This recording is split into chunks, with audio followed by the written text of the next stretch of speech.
Puji Tuhan, selamat pagi, shalom Bapak Ibu Saudara. Pagi ini kita bersyukur kita boleh berjumpa lagi untuk sama-sama kita akan menikmati berkat firman Tuhan pagi hari ini. Mari kita sebelumnya berdoa Bapak Ibu Saudara. Bapa di sorga, terpujilah Tuhan yang baik, Tuhan yang setia, yang kasih-Nya tidak pernah berkesudahan dalam hidup kami. Pagi ini kami bersyukur buat pemeliharaan Tuhan, menjaga, memelihara kami, menolong kami ada sampai hari ini. Pagi ini kami siapkan hati kami, buka hati kami lebar-lebar untuk firman-Mu melawat, memberkati setiap kami pagi hari ini tanpa terkecuali. Kami sambut firman-Mu dalam nama Tuhan Yesus, haleluya, amin. Puji Tuhan Bapak Ibu Saudara, pagi ini kita masuk dalam Ibrani pasalnya yang kedua Bapak Ibu Saudara. Suratan Ibrani pasalnya yang kedua, kita lihat bersama pada ayatnya yang ke-16 sampai ayatnya yang ke-18. Ayat 16 sampai ayat 18 saya bacakan. Sebab sesungguhnya bukan malaikat-malaikat yang Ia kasihani, tetapi keturunan Abraham yang Ia kasihani. Itulah sebabnya maka dalam segala hal Ia harus disamakan dengan saudara-saudaranya, supaya Ia menjadi imam besar yang menaruh belas kasihan dan yang setia kepada Allah untuk mendamaikan dosa seluruh bangsa. Sebab oleh karena Ia sendiri telah menderita karena pencobaan, maka Ia dapat menolong mereka yang dicobai.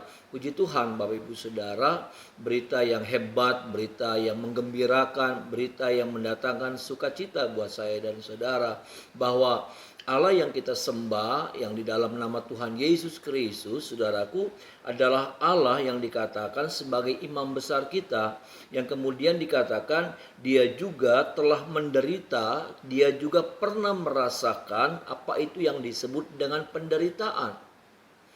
Saudara, menjadi sebuah kontroversi yang tidak pernah habis-habisnya dari agama-agama lain yang menentang bahwa Yesus itu adalah Tuhan. Kenapa? Mereka bertanya, mereka berkata, kok Tuhan bisa mati, kok Tuhan bisa luka, kok Tuhan bisa menderita. Inilah hebatnya Tuhan saya dan Tuhan saudara. Inilah keunikan dan kemaha luar biasaan Tuhan saya dan saudara. Ya.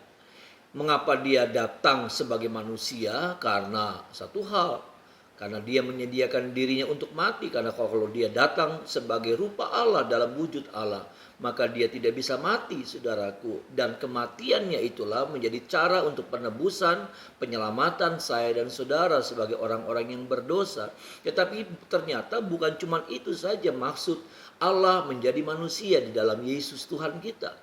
Untuk apa Dia menjadi manusia, saudaraku? Supaya, kata firman Tuhan dalam Ibrani ini mengatakan, supaya Ia, saudara, Ia sendiri bisa dan menderita. Dia merasakan apa itu yang namanya penderitaan, apa itu yang namanya pencobaan. Dia merasakan, saudara. Dan Dia sudah merasakan itu ketika Dia hidup di atas muka bumi 33 tahun setengah. Dia merasakan apa itu yang namanya air mata, apa itu kesusahan, apa itu yang namanya kemiskinan, apa itu yang namanya rasa takut. Kalau Dia datang sebagai Allah, maka Dia tidak tahu apa itu yang namanya rasa takut, apa itu yang namanya air mata, apa itu yang namanya kesusahan.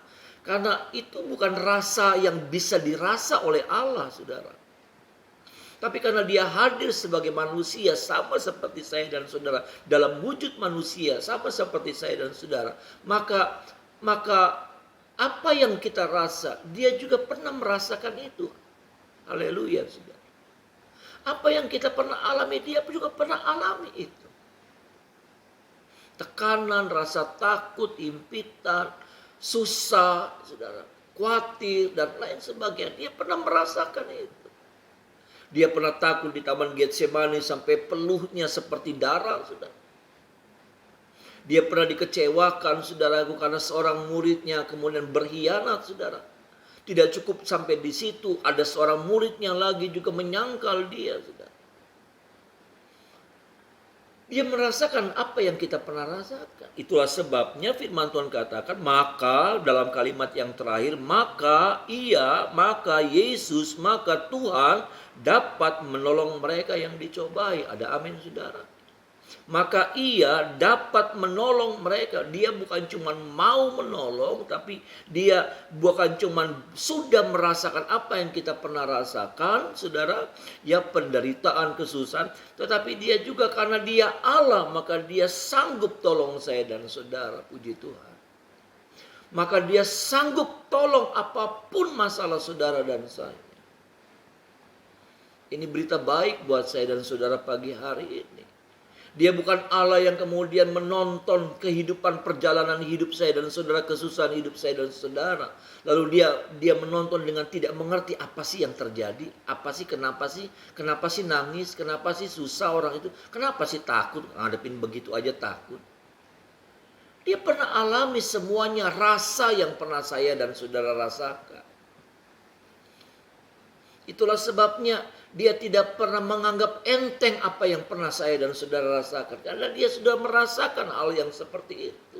Ditinggalkan oleh orang yang terdekat, dihianati saudaraku. Merasa takut saudara, merasa marah saudara. Dia pernah alami itu. Kita punya Tuhan yang hebat. Kita punya Tuhan yang pernah merasakan. Dia pernah sendiri mengalami lewat dagingnya pada waktu dia menjadi manusia. Apa yang pernah saya dan saudara rasakan? Itulah sebabnya kita berbangga, kita bersyukur. Kenapa? Kalimat terakhir ayat ini menegaskan kepada saya dan saudara. Sebab oleh karena ia sendiri telah menderita karena pencobaan, maka ia dapat menolong mereka yang dicobai. Puji Tuhan, saudara. Hari-hari ini kita sedang ada dalam keadaan yang susah. Ya, sepertinya saya melihat ada pencobaan yang sedang meruntuhkan iman saya dan saudara. Ya, di satu sisi kita sedang melihat bahwa pencobaan itu sedang mengganggu iman saya dan saudara, pengharapan iman saya dan saudara, kasih iman saudara dan saya. Mari sama-sama saudaraku kita mengerti hal ini, bahwa ada Tuhan yang tidak pernah tinggalkan saya dan saudara. Ada Tuhan yang sampai hari ini dan seterusnya saya percaya dia akan terus berjalan mendampingi saya dan saudara. Dan bukan cuma berjalan mendampingi, tetapi dia sanggup menolong saya dan saudara. Ya. Izinkan proses pencobaan ini kita lewati, saudara. Tapi percayalah ada Tuhan yang tetap menjaga kita, tetap memelihara kita dengan caranya yang ajaib. Saya sudah merasakan itu, saudara. Dan saya percaya, saya dengar dari banyak kesaksian jemaat. Ada banyak kesaksian yang hari-hari ini kehidupan mereka tetap dijaga. Walaupun tidak seperti lalu-lalu, tetapi tetap ada saja berkat, tetap ada saja pemeliharaan Tuhan. Ada saja. Dan kita percaya, saudaraku, itu adalah pekerjaan Tuhan, itu adalah tangan Tuhan yang senantiasa memelihara hidup saya dan saudara. Ya Tuhan, tolong kita, tetaplah kuat di dalam Tuhan, ya. Tetaplah berharap sama Tuhan, tetaplah bergantung sama Tuhan.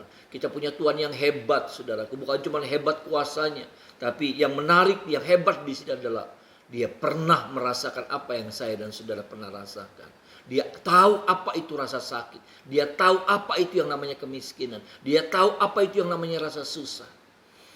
Itulah sebabnya dia sanggup tolong saya dan saudara. Dia mau menolong saya dan saudara. Mari kita berdoa, Bapak Ibu Saudara. Bapa di sorga, terima kasih buat kebenaran firman-Mu. Terima kasih Tuhan, karena Engkau sudah menjadi manusia. Engkau pernah merasakan apa yang kami pernah rasakan. Dan hari-hari seperti ini juga Engkau pernah merasakan seperti apa yang namanya situasi-situasi yang menakutkan seperti ini. Kami bersyukur Tuhan, itulah sebabnya kami bangga punya Allah yang hebat, yang luar biasa, yang pernah merasakan apa yang kami rasakan dalam hidup ini. Tetapi juga Allah yang kami sembah adalah Allah yang sanggup dan mau menolong setiap kami. Allah yang tidak menonton penderitaan kami, tetapi Allah yang mau menyertai kami, menolong kami, membawa kami keluar dari pencobaan ini, tampil sebagai pemenang dalam kehidupan ini. Tuhan, kuatkan setiap jemaat-Mu. Hamba menyerahkan setiap jemaat-Mu ke dalam tangan pengasihan Tuhan. Ada dalam pemeliharaan, ada dalam penjagaan Tuhan, ada dalam perlindungan Tuhan hidup mereka, ada dalam pemeliharaan Tuhan yang maha ajaib, yang maha kuasa Tuhan.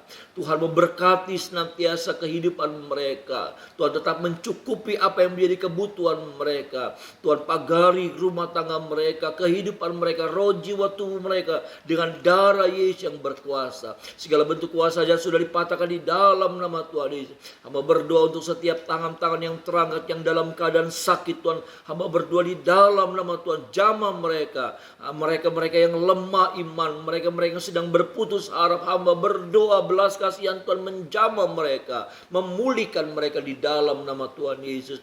Ada usaha-usaha yang macet, ada usaha-usaha yang menurun Tuhan, tolong jaga, pulihkan lagi Tuhan, berkati lagi dengan cara Tuhan yang ajaib. Tuhan tetap memelihara dan memberkati setiap jemaat-Mu yang ada. Terima kasih banyak Tuhan, kami sungguh mengucap syukur, kami jalani hari ini dan kami percaya ada Tuhan yang menyertai, ada Tuhan yang menjaga kami, ada Tuhan yang menjadi penolong kami dan sumber hidup kami yang tidak pernah tinggalkan kami. Dalam nama Tuhan Yesus kami berdoa. Haleluya. Amin.